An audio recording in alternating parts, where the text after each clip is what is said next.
The first shot in the war was fired on a Tuesday. It didn't arrive with the bang of a cannon, but with the quiet, unassuming rustle of high-quality cardstock. I was standing at my mailbox, a standard-issue black metal box identical to every other one in the Crestwood Estates subdivision, sorting through the usual suspects: a water bill, a coupon for a pizza place I'd never order from, and a flyer for a lawn care service promising a green so vibrant it would make the Irish jealous. And then I felt it, the weight. It was a cream-colored envelope, thick enough to stop a low-caliber bullet, with the words Crestwood Estates Homeowners Association embossed in shimmering gold script. My heart didn't sink. It didn't even flutter. It just sort of sighed. Ah, the weekly gospel from the high priests of horticulture. Let's see what commandment I've broken this time. Did my grass grow a millimeter past the ordained height? Did my welcome mat fail to convey a sufficiently welcoming spirit? Perhaps my garbage cans were not placed at a geometrically perfect 90-degree angle to the curb. The possibilities were endless. I ambled up my driveway, past the vehicle that would soon become the focal point of my existence.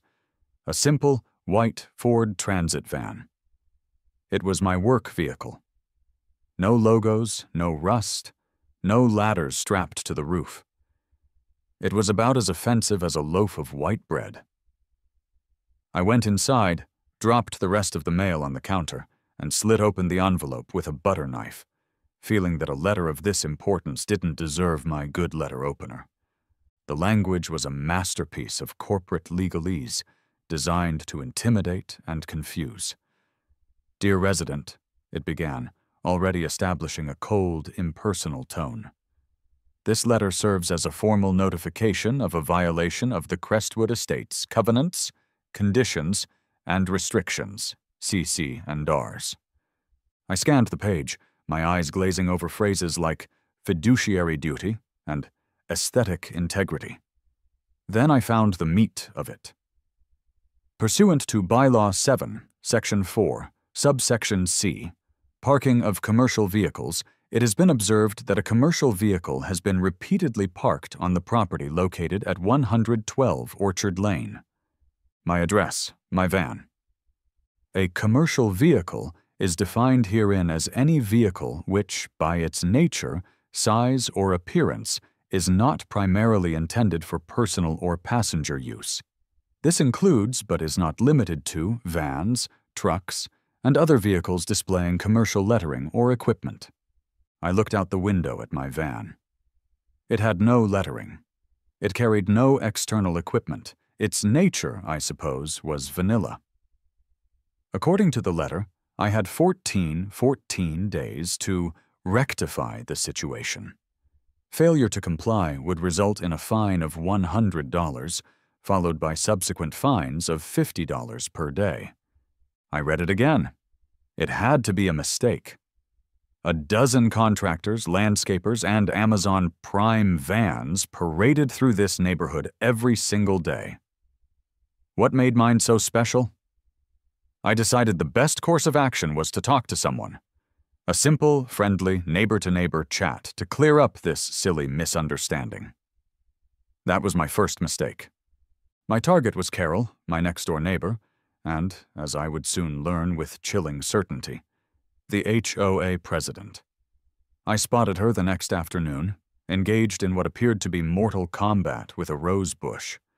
She wore a massive sun visor, pristine white gardening gloves, and an expression of intense concentration, as if she were defusing a bomb. Each snip of her shears was precise, calculated, and final. "Hey, Carol, got a second?" I asked, holding the letter like a peace offering. She didn't look up. Snip. A perfectly healthy-looking leaf fell to the manicured lawn. "I'm quite busy, Jack." "Yeah, sorry, this'll just take a second. I got this weird letter from the HOA about my van." Snip. "It's not weird, Jack," she said, her voice as crisp as the envelope. "It's the bylaws. We all agreed to them when we moved in. They protect our property values." Finally, she stood up and faced me, pulling off her gloves with a snap. Carol was probably in her mid-50s, with a haircut you could set your watch to, and eyes that could find a weed in a concrete bunker. "Right, but it's just my work van," I said, trying for a friendly, "we're all reasonable people here" tone. "What's the big deal?" A thin, humorless smile touched her lips. "The big deal, as you put it, is that it's a commercial vehicle. It's an eyesore. It lowers the aesthetic appeal of the neighborhood. This is a residential community, Jack, not a business park." "An eyesore? It's a plain white van. Dave 2 doors down has a giant red pickup that could double as a monster truck." "Dave's pickup is for personal use," she countered, her voice dropping a register. "Your van is for your business. As the president of the Homeowners Association, it is my duty to enforce the rules for the good of everyone." She had a habit of referring to her title as if she were a head of state. I tried to explain that I didn't run a plumbing business out of it, that it wasn't filled with greasy tools and pipes, but she just held up a hand. "The board's decision is final," she said, though I was fairly certain the board was just her and a mirror. "You have 13 days. She turned back to her roses. The conversation, in her mind, concluded.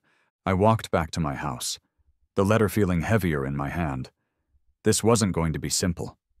This was going to be a battle. Adding to the delightful timing of it all, I was in the middle of planning a backyard renovation. Nothing crazy, just a simple paver patio where I could put a grill and a couple of chairs. A place to enjoy the serene, aesthetically appealing view of Carol's surgically precise backyard. I'd called a contractor a few days prior, a guy named Dave whose company had great reviews online. His voice on the phone sounded like gravel in a blender. "Dave's Concrete and Masonry," he'd barked when he answered. "Yeah, hi, I'm looking to get a patio poured, maybe 20 by 15. "No problem," he'd said. "I can swing by Thursday to take a look. You got an HOA? They can be a real pain in the neck about this stuff. Need to see the plans, the materials, the astrological sign of the concrete mixer." I'd laughed. "Yeah, I'm just starting to figure that out." "Tell me about it," he'd grumbled. "Some of these people got nothing better to do than measure your grass with a ruler. Anyway, see you Thursday." The conversation felt ominously prophetic. I was standing on the precipice of a war, armed with nothing but a polite request and a plain white van, and I was about to invite a man named Dave and his concrete mixer right into the heart of the battlefield. My next move was to appeal to the full authority of the Crestwood Estates Homeowners Association. If Carol was the president, there had to be other members, right? Maybe ones with a semblance of reason. I requested a formal hearing, and a week later I found myself standing on Carol's doormat, my hands sweating. The meeting was held in her living room. Sterile was the only word for it. The furniture was a shade of beige that sucked the very life out of the air. Every pillow was karate chopped. Every surface gleamed under the recessed lighting. It looked less like a home and more like a showroom for people with no discernible personality. The rest of the board was there. There was Arthur, the treasurer, a man who looked like he'd been startled in 1987 and had never quite recovered. He refused to make eye contact, focusing instead on a line item in his budget report. And there was Mildred, a retiree who seemed more interested in the plate of complimentary shortbread cookies than in the proceedings. It was immediately clear who ran the show. "The board now calls to order the appeal of Jack Riley regarding the violation of Bylaw 7, Section 4, Subsection C," Carol announced, tapping a gavel on her glass coffee table. A gavel. She owned a personal gavel. I made my case. I was calm. I was rational. I explained that I worked for a non-profit health organization. I explained that the van was essential for my work. I pointed out that it was newer and in better condition than half the personal vehicles in the neighborhood. I offered to park it on the street during the day, even though the street was public property. I offered to plant a shrubbery to partially obscure it from view. I was practically offering to build a tiny custom garage for it. Carol listened with a placid, unreadable expression. When I was finished, she didn't address my points. Instead, she opened a large 3-ring binder with a satisfying thwump. It was her book of commandments. "Thank you for your presentation, Jack," she said, the condescension dripping from every syllable. "However, the bylaws are clear. We simply cannot make exceptions. If we make an exception for you, we set a precedent. What's next? Landscaping companies parking their wood chippers in driveways? Catering businesses with refrigerated trucks?" She painted a verbal picture of our pristine suburban paradise descending into a chaotic, post-apocalyptic industrial park. It was a slippery slope argument of epic proportions. My van was the first domino. "The board has a fiduciary duty to all residents to uphold the aesthetic integrity of Crestwood Estates," she continued, locking eyes with me. "It's nothing personal. It's about protecting our investment." Arthur mumbled his agreement into his spreadsheet. Mildred, cookie in hand, nodded enthusiastically. "The board votes to deny the appeal," Carol declared, banging her gavel again with a sharp crack that made Arthur jump. "The original notice stands. You have 6 days." I walked out of that beige prison into the fresh air, my blood boiling. I wasn't arguing with a person. I was arguing logic with a tidal wave of pure, uncut Karen. My little raft of reason didn't stand a chance. The next day, Dave, the contractor, arrived. He pulled into my driveway in a beat-up Ford F-150 that had clearly seen things. It was emblazoned with a magnetic sign that read, "Dave's Concrete and Masonry," in bold, no-nonsense letters, along with a phone number. The truck bed was filled with shovels, buckets, and the general detritus of a man who actually works for a living. He was loud, cheerful, and had a handshake that could crush walnuts. "So this is the spot, huh?" he boomed, gesturing to my backyard. "Gonna look great. We can frame it out today, pour tomorrow." He hadn't been on my property for more than 5 minutes when the inevitable happened.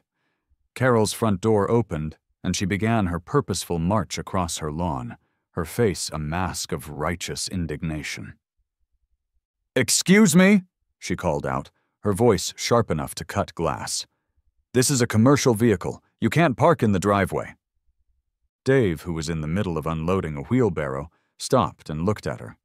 He looked at his truck, then back at her, his brow furrowed in genuine confusion.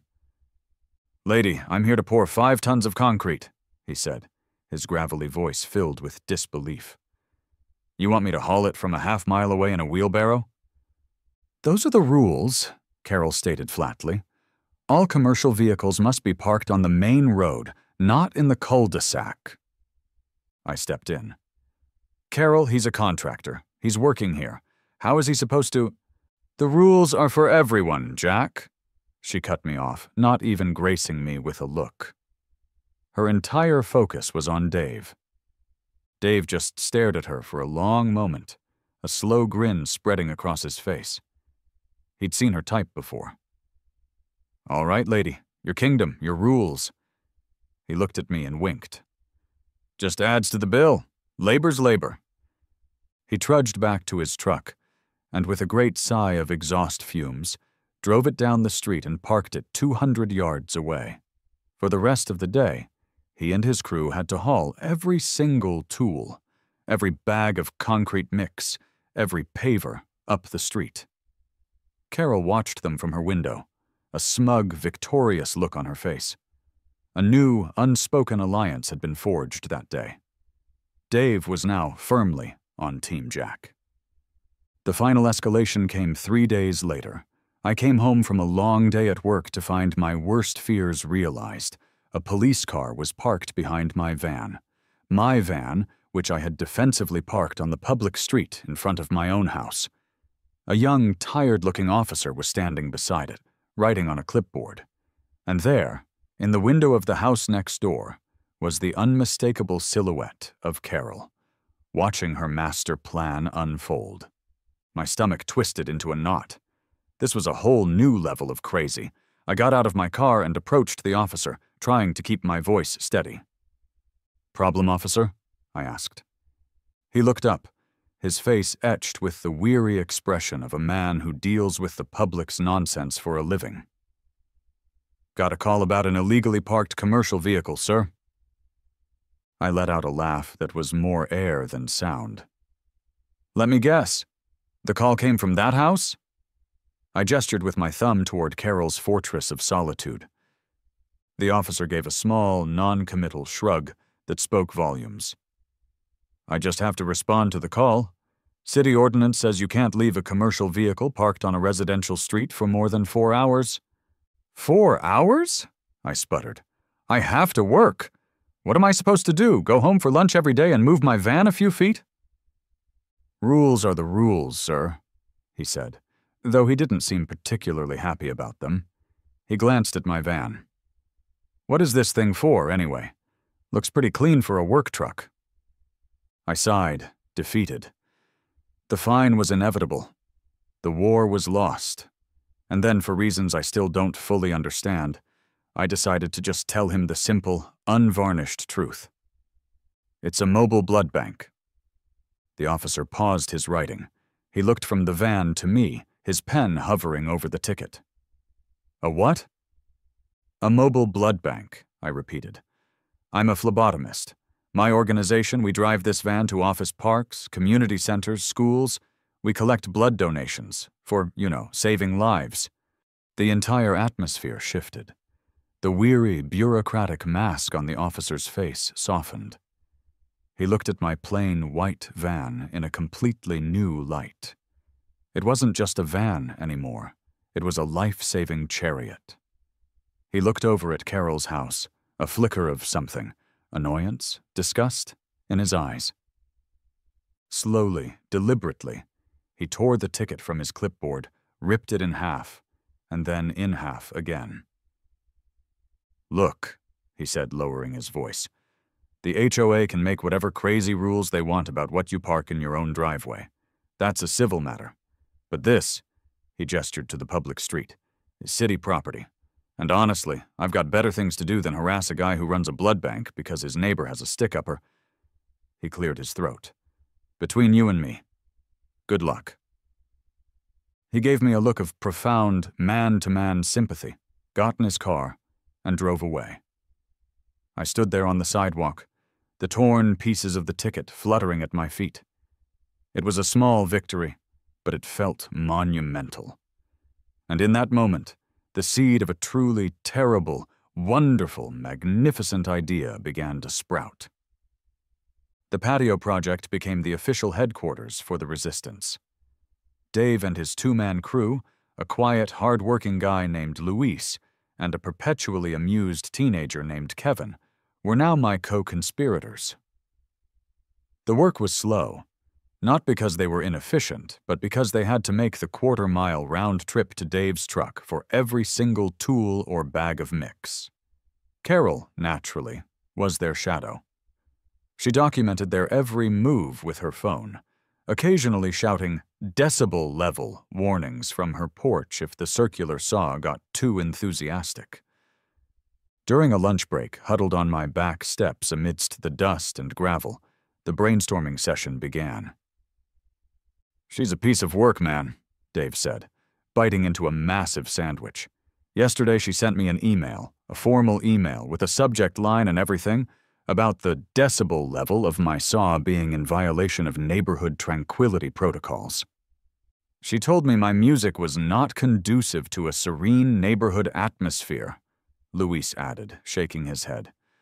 "I was listening to instrumental acoustic guitar. Flamenco. It doesn't get more serene than that." Kevin just snickered. "She asked me if we had a permit for our extension cord." "She's unstoppable," I said, leaning back against the brick. "It's like arguing with a homeowner's manual that's come to life. Her power is absolute." "Not absolute," Dave said, a glint in his eye. You just gotta find the loophole. There's always a loophole. That's when I told them about my run-in with the cop. I recounted the whole story, ending with the magic words that had saved me. Mobile blood bank. Dave froze mid-chew.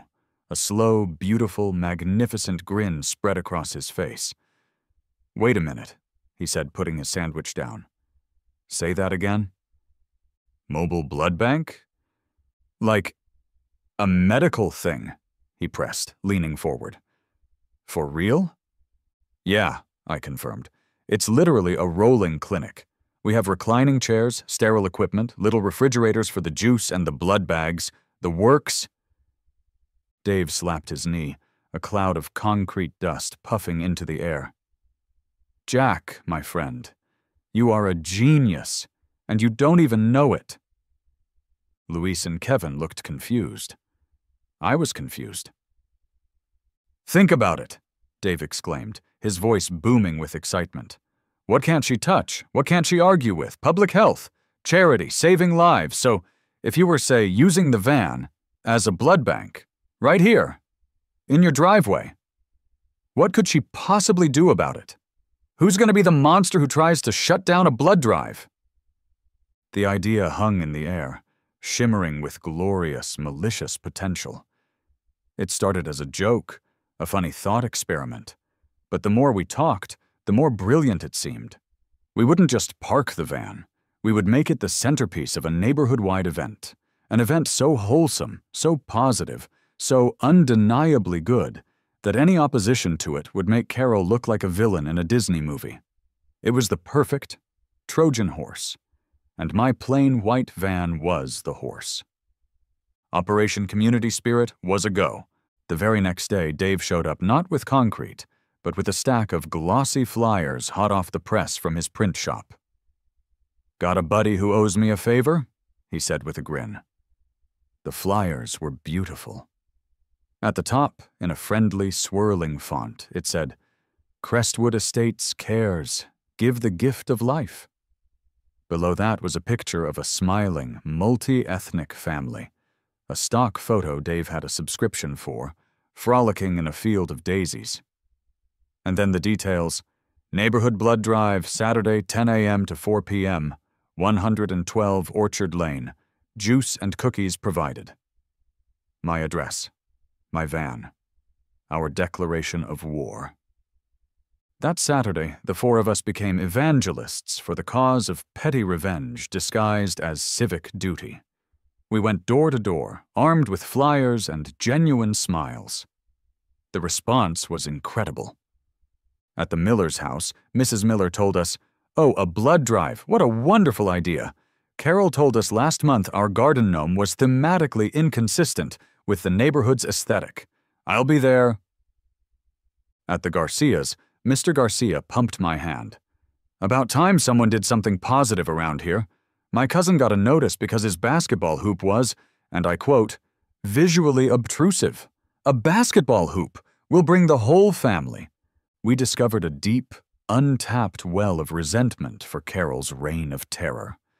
We weren't just inviting people to a blood drive. We were leading a quiet rebellion. People weren't just agreeing to come. They were pledging allegiance. I took the campaign digital. I created a Facebook event page and invited everyone I was vaguely connected to in the neighborhood. It took on a life of its own. People started sharing it. "What a great way to build community," one comment read. "So proud to live in a neighborhood that gives back," read another. I imagined Carol sitting in her beige living room, scrolling through the cascade of positivity, her face twisting into a prune. She was conspicuously silent, but we knew she was watching. We knew she was plotting. The Friday before the event, her counterattack came. It wasn't a public post or a neighborhood-wide email. It was a single, folded piece of paper slipped under my front door. It was from a law firm, Hardwick, Gable, and Finch, and the words "cease and desist" were printed in an aggressive all-caps font. It accused me of hosting an unsanctioned, unregulated public event, creating a potential liability for the HOA, and causing a public nuisance. It threatened immediate legal action if the event proceeded. For a moment, my confidence wavered. Lawyers, lawsuits? Was this going too far? Was a moral victory over my neighbor worth getting dragged into a real court? I picked up the phone and called my general. "Dave," I said, my voice tight. "She got a lawyer." I heard him laugh on the other end of the line. It was a deep, rumbling sound that could shake foundations. "A lawyer letter? Ha! That's just her rattling her saber, Jack. That's what people like her do when they know they're beat. What's she gonna sue you for? Promoting public health? Come on, we're doing this." His confidence was infectious. "And besides," he added, his voice dropping conspiratorially, "I've already told my sister-in-law who runs that local mom blog, Westwood Moms on the Move. She loves a good human interest story, especially one with a little drama. She's coming to do a feature." That was it, the final piece of the puzzle. Not only were we going to win, we were going to win in the court of public opinion. That evening we set the stage. Dave brought over a pop-up tent. Luis and Kevin set up a folding table. We bought balloons. We arranged boxes of cookies and juice boxes in a pleasing display. We were turning my front yard, the very site of my original sin, into a festival of righteousness. The stage was set. The trap was laid. All we needed was for our villain to make her entrance. Saturday morning dawned bright and beautiful. It was one of those perfect late spring days, with a clear blue sky and just enough of a breeze to make the balloons dance. At 9:45 a.m., I backed the Bloodmobile, my notorious white van, into the driveway, opened up the side and back doors, and switched on the interior lights. My colleague, a cheerful, no-nonsense nurse named Maria, began setting up her station inside. The reclining donor chairs looked inviting. The juice and cookies on the table looked festive. My front yard looked like the dictionary definition of wholesome community event. And then at 10:02 a.m., they started to arrive. First, it was the Millers, the couple whose garden gnome had been deemed thematically inconsistent. Then the Garcias, with their 2 teenage kids who were both eligible to donate. Soon, there was a line. A legitimate line of 5, then 10, then 15 of my neighbors, all chatting and laughing, holding our glossy flyers, waiting to do a good deed. Dave's sister-in-law, the mom blogger, was there with her phone, taking pictures and interviewing people. It was more successful than I had ever dreamed. It was a picture-perfect scene of suburban harmony. And then, at precisely 10:37 a.m., she appeared. A hush fell over the small crowd. Conversations trailed off. All heads turned to the end of the cul-de-sac. Carol was marching down the street, clipboard in hand, her face a thundercloud of pure fury. She wasn't just walking. She was on a mission. The forces of darkness had arrived to challenge the forces of light. She didn't stop at the edge of my property. She strode right up to the table, her eyes scanning the scene with undisguised contempt. She ignored the friendly faces of her neighbors, the balloons, the cookies. Her eyes landed on me. "Jack!" she barked, her voice slicing through the pleasant morning air. "What is the meaning of this? This is an unauthorized assembly, and that vehicle is in direct violation of the cease and desist order." I took a deep breath and put on my most serene, welcoming smile. This was the moment, the culmination of weeks of petty tyranny and strategic planning. "Hi, Carol," I said, my voice calm and friendly. "Welcome to the Crestwood Estates Community Blood Drive. So glad you could make it. Can I get you a cookie? Or maybe some juice? We're saving lives today." The use of the neighborhood's name for the event seemed to short-circuit her brain for a second. She sputtered, This is a farce. It's a transparent attempt to circumvent the bylaws. You are in violation of a dozen covenants." Before I could respond, a voice piped up from the line. It was Mrs. Miller. "He's not in violation of being a good neighbor, Carol," she said, her voice firm. "My son needed 3 units of blood last year after his car accident. I think this is a wonderful thing."